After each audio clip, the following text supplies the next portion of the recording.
बिस्मिल्लाहिर्रहमानिर्रहीम। जी नाजरीन, मैं हूं आपका मेज़बान अकबर बड़ैच। आप देख रहे हैं आईना न्यूज़ चैनल। अज असी गल करांगे महकमा नहार, उहदे विच महकमा सेम समुद्री डिवीजन उन्हां दे एक्सीएन साहब नूं और उन्हां दे एससी साहब नूं मुखातब करदे हैं कि जनाब तुसीं अपने दफ्तरां 'च बैठे करोड़ां रुपए दे तुहाडे कोल डाले ने, ਲੱਖਾਂ ਰੁਪਿਆਂ ਦਾ ਤੁਸੀਂ ਫਿਊਲ ਇਸਤੇਮਾਲ ਕਰਦੇ ਹੋ ਔਰ ਆਪਣੀ ਲਾਗ ਬੁੱਕ ਤੇ ਤੁਸੀਂ ਲਿਖਦੇ ਹੋ ਕਿ ਜਨਾਬ ਅਸੀਂ ਅੱਜ ਸਮੁੰਦਰੀ ਡਿਵੀਜ਼ਨ ਦਾ ਵਿਜ਼ਿਟ ਕੀਤਾ, ਉੱਥੇ ਬਹੁਤ ਸਾਰੇ ਮਸਾਇਲ ਸੀ ਉਹ ਹੱਲ ਕੀਤੇ। ਲੇਕਿਨ ਅੱਜ ਅਸੀਂ ਆਪਣੇ ਨਾਜ਼ਰੀਨ ਨੂੰ ਵੀ ਔਰ ਤੁਹਾਨੂੰ ਵੀ ਦਿਖਾਵਾਂਗੇ। ਇਹ ਗੁਲਾਮਾਬਾਦ ਸੇਮ ਦਾ ਪੁਲ ਹੈ। ਇਹ ਪੁਲ ਦੇ ਉੱਪਰ ਜਿਹੜੀਆਂ ਰੇਹੜੀਆਂ ਲੱਗੀਆਂ ਹੋਈਆਂ ਗੈਰ ਕਾਨੂੰਨੀ ਤੌਰ ਤੇ, ਇਹ ਰਸ਼ ਜਿਹੜਾ ਤੁਹਾਨੂੰ ਨਜ਼ਰ ਆ ਰਿਹਾ ਹੈ उस पुल के उत्ते, यह दोनों तस्वीरां उस दोनों साइडों ਦੀਆਂ पुल ਦੀਆਂ ਜਿਹੜੀਆਂ नज़र आ रही हैं। जिस जगह ते ट्राली खड़ी है ये महकमा नहार की जगह है और इत्थे एक डेरा बनाया मोहम्मद सलीम ने, इन्हें उत्थे डेरा बनाया गैर कानूनी तौर पर। वो डेरा भी तुहानूं दिखाउने हैं। आ डेरा है, ये उत्थे बैठ के यह पुल ते जिहड़े रेहड़ियां ला के बैठे ने इन्हां को और जिहड़े आ ट्रालियां ला के बैठे ने इन्हां दे कोल पैसे लेंदा है। दूसरी तरफ सेम दे तुहानूं रेहड़ियां नज़र आ रही हैं, जानवर नज़र आ रहे हैं। इन्हां दा की काम है सेम दे उपर? साडे SDO साहब कित्थे ने? दूसरी साइड ते देखो कि तंबू लगे हुए ने सेम दे उपर। यह वो बंदा है सलीम जिहड़ा अपने उस गैर कानूनी डेरे दे उत्ते जगह दे उपर मौजूद आ जिथे ने गैर कानूनी तौर पर अपनियां मझां रखियां होईयां सी।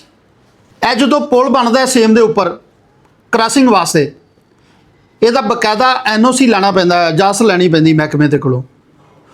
ਉਹ बेशक महकमा नहार खुद बनावे लेकिन ਉਹਦਾ NOC लिया जाता। उस तो बाद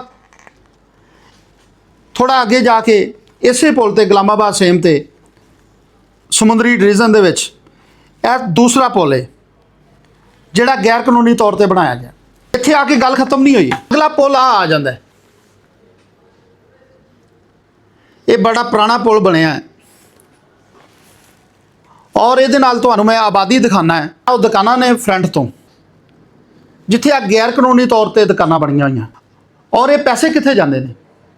जदों तुसीं सरकारी तौर पर लाग बुक दे विच लिखदे हो कि असीं इन्ने किलोमीटर सफ़र किया और इन्ना साडा टाइम लगा, जनाबे वाला यह दुकाना गैर कानूनी तौर पर जड़ियाँ अरसा दराज तो बड़ियाँ ये नज़र नहीं आ रही। ये तुहानूं काहतों नज़र आनी है? क्योंकि इत्थों पैसे आ रहे। बाबा चक सेम है, वो सेम के उपर एक खोखा है और अरसा दराज तो यह लग्या होया। कल ये बंदे नूं जदों तुसीं उठाओगे क्या उठ जाएगा? यह चौहरी कारपोरेशन की जगह है नज़र आ रही, ये भी साडी सेम की जगह है तकरीबन कुछ हिस्सा। यह पुल आ जाता है, फिर ਇਹਦੇ ਨਾਲ ਦੋਨਾਂ ਸਾਈਡਾਂ ਦੇ गैर कानूनी तौर पर दुकानां बणीਆਂ ਜਿਹੜੀਆਂ ਸਾਨੂੰ नज़र नहीं आ रही और उन्हां दुकानां दे नाल बैक साइड ते सेम दे उपर लोगों ने जानवर रखे ने और इसदा सारा गंद जिहड़ा उस सेम दे विच, और जदों इसदी सफाई करनी है उदों ਲੱਖਾਂ रुपए का बिल बनना है। जनाबे वाला मैं SDO साहब से और एक्सीएन साहब नूं और अपने SC साहब नूं ये गुजारिश करांगा कि खुदारा आवाम दे पैसिਆਂ ਨਾਲ टैक्स ਦੇ ਨਾਲ ਤੁਹਾਨੂੰ तनख्वाह ਦਿੱਤੀ ਜਾਂਦੀ है। पंजाब हुकूमत बहुत अच्छे काम कर रही, तुसी भी पंजाब हुकूमत ते कोई तरस खाओ, तुसी भी कोई अपनी आवाम ते तरस खाओ। मेरा कैमरामैन दिखाए कि सेम दी दोनों साइडों ते उत्थे सर्विस स्टेशन बनया होया, किसी ने रक्शियां का स्टैंड बनाया होया है। जनाबे वाला जिहड़ा वो सेम ते साडे बेलदार ने वो कित्थे ड्यूटी करते हैं, वो कादी तनख्वाह लै रहे हैं। मैं वज़ीर आला पंजाब मरीम नवाज साहब अगे अपील करांगा कि अगर ये महकमे काम ही नहीं करते, अगर इन्हां दा काम ही कोई नहीं, फिर इन्हां नूं घर बैठिया तनख्वाह किस चीज़ की दे रहे हो?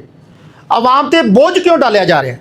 1.5 करोड़ का डाला इन्हां दे कोल SC साहब को, लेकिन उसका किरदार की है कि इन्होंने अपनी जाती अयाशी वास्ते रखे हुए हैं, इन्हें अपने घरेलू काम वास्ते वो डाले इस्तेमाल कर रहे हैं।